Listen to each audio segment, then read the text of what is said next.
Pengalaman mistis saat dinas malam. Hai sahabat horor Kalimantan.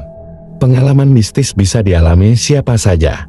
Jovan, seorang pekerja bidang IT support di sebuah perusahaan ternama di Jakarta, menceritakan kisah horor dialaminya saat bertugas di malam hari. Ya, Jovan memang kerap dapat shift malam. Kantornya ada di lantai 2 sebuah bangunan 15 lantai. Saat bertugas malam, Jovan pernah diganggu makhluk halus.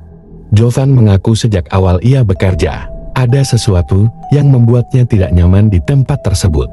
Apalagi jika masuk shift malam. Ia selalu merasa ada orang yang memerhatikan saat bekerja. Kebetulan tempat kerja Jovan berada di sudut ruangan yang gelap tingkat dengan lorong dan musala. Pengalaman pertama ia rasakan ketika bekerja sekira pukul 2:03 WIB. Saat itu ia melihat ada bayangan hitam seperti orang memutarinya 2-3 kali. Bayangan hitam tersebut terlihat dengan jelas, seperti bayangan matahari. Cuman bentuknya lebih padat. Tak hanya pengalaman melihat sosok bayangan, ada peristiwa janggal pula yang dirasakan Jovan kala bertugas. Suatu hari, listrik di kantor Jovan bekerja mendadak padam. Alhasil seluruh bangunan kantor gelap, termasuk lantai 2 yang hanya ada Jovan seorang diri. Di depan mata kepalanya sendiri, ia melihat printer menyala secara tiba-tiba. Tak hanya menyala, printer tersebut seperti ada yang mengoperasikan hingga mengeluarkan kertas sebanyak 2-3 lembar. Fenomena mistis lainnya yang dialami Jovan adalah suara kaca yang diketuk-ketuk. Padahal ia hanya seorang diri kala bertugas dan tidak ada orang lain di dekatnya. Pernah suatu ketika, Jovan melihat pintu penutup hidran tiba-tiba terbuka dan berayun sendiri.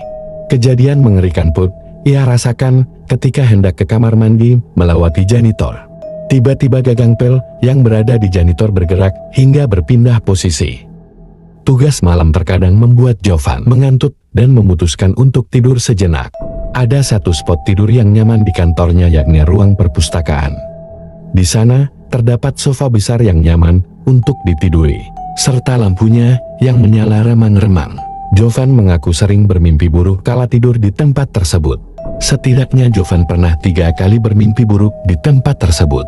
Salah satu paling menyeramkan adalah mimpi dikejar oleh sosok kuntilanak di dalam hutan. Sosok tersebut sangat nyata hingga membuatnya takut dan deg-degan. Pertama, mimpi sedang jalan-jalan di hutan. Tiba-tiba dari jauh ada yang mendekat dengan cepat. Seram sekali mukanya. Saya akhirnya lari sekecang mungkin minta tolong sampai nyebut nama papa dan mama dalam mimpi itu.